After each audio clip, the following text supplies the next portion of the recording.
3 new Lexus BEVs in the next 12 months. This is on the coattails of the refreshed Lexus RZ, which has just got a whole new set of features that we're going to break down today. If you guys missed the live stream last night, it was a lot of fun where we got a ton of information dropped on us from Europe, from Toyota and Lexus. Watch my CHR Plus and BZ4X video that came out just before this.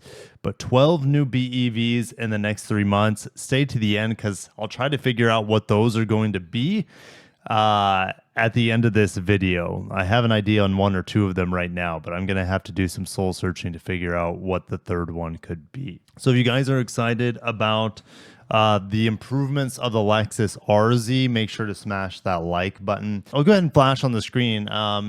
At the Tokyo Auto Salon a couple years back, Toyota showed an F Sport sort of styled Lexus RZ. Had, it was hood vents on it. It was more aggressive. It had more power, right? But Lexus just revealed the F Sport RZ with gobs of power. And this is going to be quite a bit. It's got about 100 horsepower more than the current RZ. The RZ 550e F Sport Performance. It's probably going to be the fastest now that the RCF is gone. This is the fastest Lexus now in production. EVs, it's not hard to make something fast in a straight line, but at least Lexus is finally doing it. I said the RZ needed to launch a performance model. Like, you're a luxury brand, you should have a performance model. Look at the GV70, for example. No, well, of course that does, but the GV60 on the eGMP platform from Genesis, that launched with a performance model. The ZDX has a performance model. Like, I could keep going. All right, so let's look at the bullet points here. The RZ, further enhancing Lexus driving signature by thoroughly pursuing the driving concept natural. The BEV system completely revamped to extend driving range 20% and reduce charging time. So how does it reduce charging time? Well, like the BZ4X, it has battery reconditioning now. So the battery is going to be at the optimal temperature for charging quickly. Also, the extended driving range 20%. No surprise that the F Sport model gets the lowest range. Now, the tire size are only 20, so that's good. They don't put massive tires on here to destroy range. All right, so we're looking at, again, this is WLTP, so 450 divided by, or times 0.62, that's miles, divided by 1.14. So it's going to have about 244 miles on the performance model. That's pretty good. Now, that's just my calculation. It could be different, and it will be different. How much different when it hits EPA cycle, I don't know. It's probably plus or minus 5 miles or something like that. But the most efficient model, the RZ350e, guys, 300e is gone. I just test drove the 300e. I think it's plenty quick around town with 200 horsepower, but now we have a more powerful motor here, motor setup. For example, it'll have 165 kilowatts. Oh, good. They put PS here. PS is close enough to mechanical horsepower. So it's about 221 horsepower. This is about 380 horsepower. It's about 375 horsepower, and then this is at 401, 402 horsepower, the fully fat version. So even the mid grade, there's no 450e anymore. They've upgraded it to 500e. You're not getting that much more power here when you go to the F Sport Performance, but at least you get some. But 380 PS, guys, that's a lot. For a mid-grade. All right. But the base model is 225, which is going to be perfect for around town. So, for example, let's get back to the range. So the front-wheel drive is going to have the best range. It's going to weigh the less. So 575.62 divided by 1.14. RZ finally has 300 plus miles of range, 313 miles of range. That's pretty good. It's not quite as good as like the 330 some miles of range that you're going to see on the CHR Plus, but this weighs more because it's a luxury car. There's going to be more sound deadening. They added more sound deadening in here. They revised the suspension. This is going to be even quieter than the outgoing RZ, which is hard to imagine because the current RZ 300e and 450e are super, super quiet. The other dual motor, the 500 kilometers, 272 miles of range. So we got about 245 miles of range, 272, and 315 or so, somewhere in there. Just one battery pack at 77 kilowatt hours, which is an improvement over the 72 kilowatt hours that it had, 71, 72. It will, by the time it comes to America, it should have the NACS charging standard. So you should be able to charge it at the Tesla superchargers. All right. Here's the front motor. Yes, it's going to be front motor for the single motor model. And they have the exact same motor that goes on the back. Or I'm not going to say the exact same motor, but the exact same output, identical output. These are second gen e-axles supplied by Aishin. We know they've been working on them for a while. Third gen e-axles should be around the corner fairly soon, but they might prioritize those for even more high performance models. So guys, look at the this is 0 to 100. This is 0 to 100. So 0 to 60 is going to be faster than this by a couple tenths. So we're in the low 4 seconds, 0 to 60 for the 550e F Sport Performance. If they call it F Sport Performance, I'm assuming so. You're going to have still mid to low 0 to 60s on the upper grade, there, should I say the mid grade with the dual motor, and then a big drop off. But still 0 to 60 in about low 7s is still respectable, especially when you have instant torque. When you want passing power, you have it immediately. So guys, it didn't take long for Lexus to figure it out, but I'm really surprised how much power they're offering here on the mid grade. Like, do you really need to go faster, 0 to 60, 2 tenths faster, and get the F Sport Performance model? I don't think it's necessary. I wish, here's the thing. I'm not going to complain that the 450e has been replaced with a 500e. It's almost like at this point, the 550e could have been like, maybe they gave it an overboost or something to give it more power for a short amount of time or something. It's so close in power to this, and maybe it gets a better suspension. I don't know. We need to read into this. So the F Sport model's also equipped with interactive manual drive, which is used for the first time in Lexus, combined with the sound production that enhances the exhilaration of shifting. During acceleration and deceleration, you can experience a sporty and direct driving and the joy driving. So I'm going to go ahead and play that.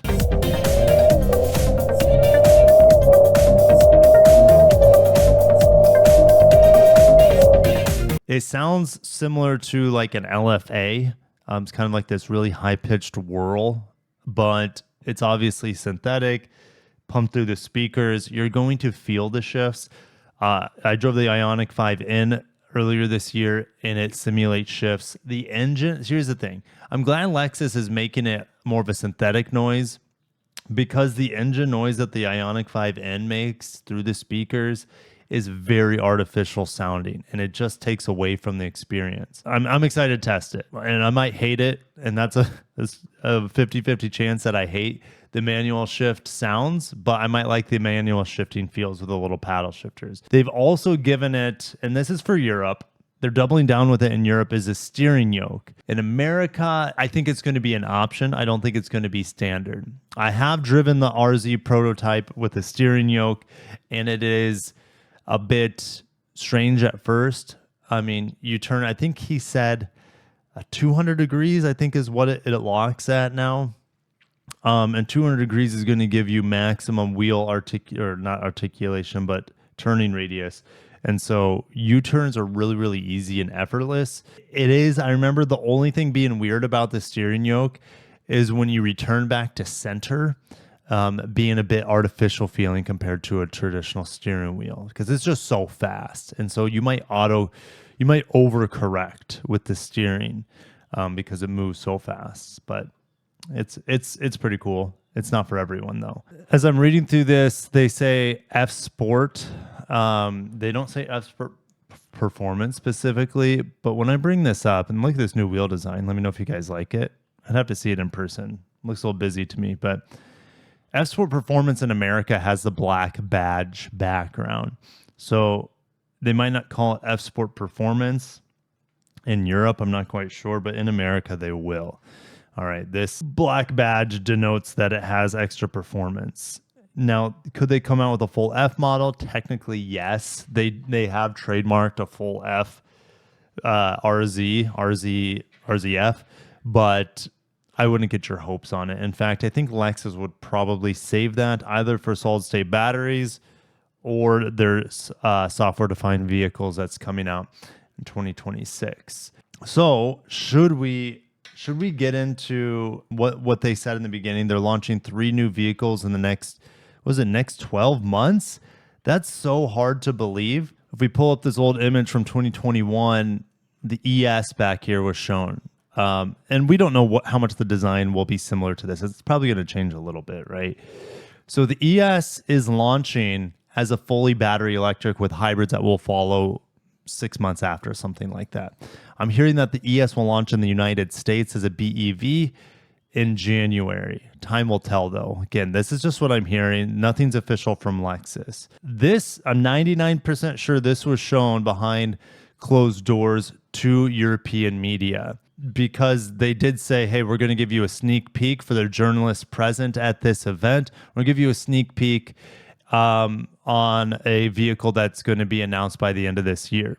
And I'm like, well, what's that? Oh, it's the new ES. So we're going to have a new ES battery electric. It's been trademarked 350E, which we now know that is the front wheel drive model with 221 horsepower, something like that. And that'll be similar in performance to the new ES 350H with the 5th generation hybrid system that we see in the Camry, for example. All right. So you'll have the 350E, 350H, and then also the 500E. Now, the 500E is a bit interesting because, well, we just saw the RZ launch, yes, with the 500E, and it has like 380 horsepower. This will have 380 horsepower in a sedan. It'll be the fastest sedan since the GSF, is my guess from Lexus. It's going to be very, very quick. There's also talks about a battery electric Camry that could come. That would have to be produced in the United States. This will be made in Japan, okay, as well as the RZ next gen. Or shouldn't say next gen, I should say RZ refresh.